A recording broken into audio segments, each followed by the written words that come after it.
And I think that sets us up nicely. You smoking one trick, got the smoke going. Let's go to the grill. Let's go to the grill. Thanks for throwing up that M&M for us, big dog. No, this 11-11. This trick, baby. I can't see.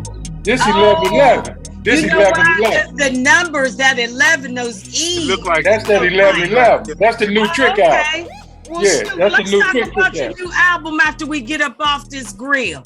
All right. Because I want to talk about the 8 Mile.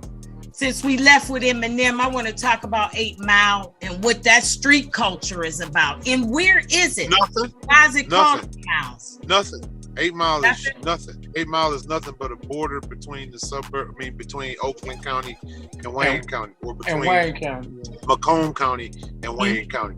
Detroit is in Wayne County. Detroit ride the line of 8 Mile. That's where the counties cut off at. Now, it's a difference in police departments. When you cross 8 Mile and you go on the other side, that's where the police department is majority white. And that's where you're more subject to go to jail with your black ass out there on some bullshit. On the other side, 8 Mile is Detroit. And it's only a name of a mile, 1 mile away from 7 Mile, which is 1 mile away from 6 Mile, which is 1 mile away from Finkel, which is technically considered 5 Mile, which is 1 mile away from so on and so forth. Schoolcraft, for, blah, blah, blah, blah, blah. 7 Mile is actually named 7 Mile. 8 Mile is actually named 8 Mile. 6 Mile is not called 6 Mile until it gets telegraphed. It's called West McNichols or East McNichols, but they call it 6 Miles. So it ain't shit. 8 Mile ain't nothing but a road. It don't mean but 8 Mile and Mound, it's a spot right there. Ain't it? It's something like that. No, goddamn me, yeah. 8 Mile and now on 8. Now hold on now. Shit, 8 Mile and Mound. 8 Mile and Mound is where the cookie store is at. The cookie? And, the cookie store. That's one of my favorite places. You should, definitely patronize that establishment. Okay. It got that heavyweight head in there?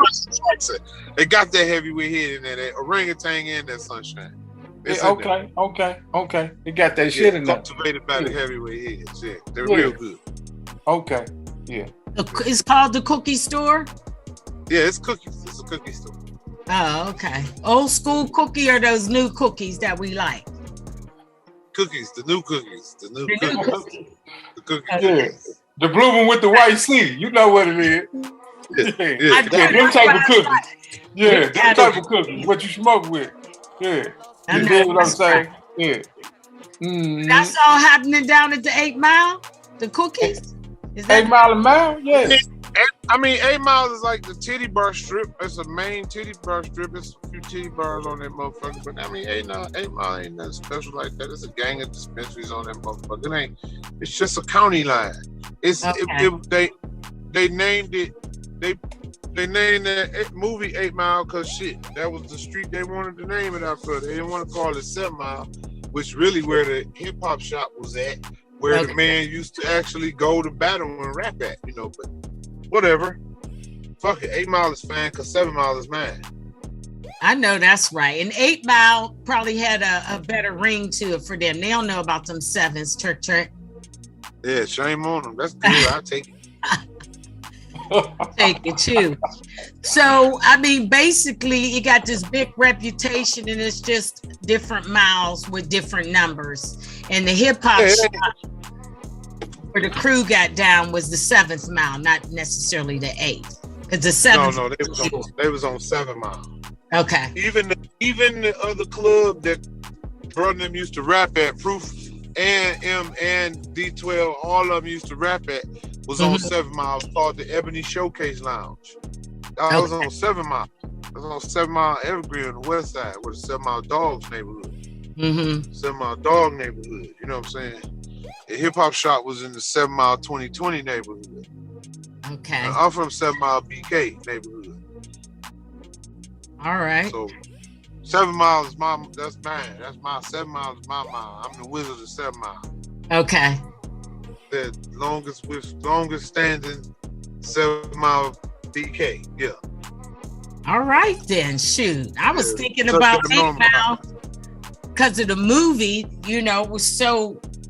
it expansive. I was like, let me ask Trick what's up with this 8 Mile, but it really ain't the 8 Miles, the 7 Mile where y'all got down. And if it's the 7 Mile where y'all got down, that's where it happened. Yeah, that's where that happened at, you know. So, you know, but this, everything on the inside of 7 Mile in Detroit is where you get the real Detroit. Right. The rest of that stuff is cool, you know, it's cool. It is what it is, but Detroit is on the south side of 8 Mile. Mm-hmm. That's what, Detroit is in there. Well, I got to ask you about Proof. I mean, he was just such an amazing talent, man. When you guys lost him in 2006, I know, how did that affect the crew and you especially? Well, you know, any loss is a fucked up loss. You know what I mean? Sometimes you don't expect some people to, you know, leave, and then sometimes you know it's coming. You know, so it's, you know, you just gotta, hey, that's what this life is. You know, this motherfucker start, this motherfucker end. Some people gonna be here, some people ain't. Right. You gotta be ready for that and prepared for that, because that's what it is. Because with life comes death. With death, you know, and that, so people say you only live once. Bullshit. You live every day. You only die once.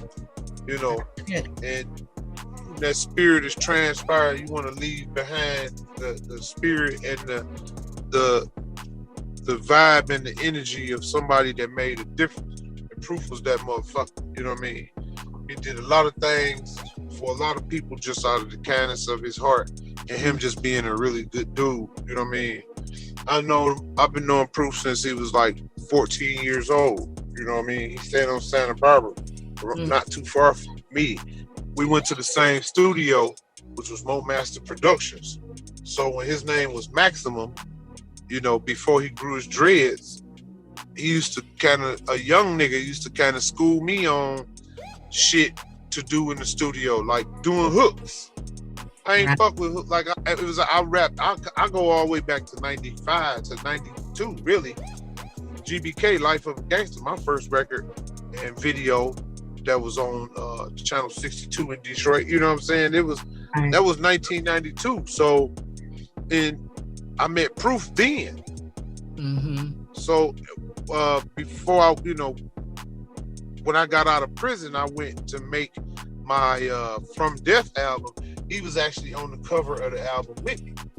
And, you know, he kind of helped me through that album. Even though he wasn't on it, he kind of like, yo, you should change this to this, or you should change this to this. And I would always, you know, take his criticism. Proof the one taught me, like, the second time I went on stage, he the one that kind of coached that performance to go, you know, where I learned the art of actual performing and, you know, adapted it to fall in love with it to be able to perform like I do today.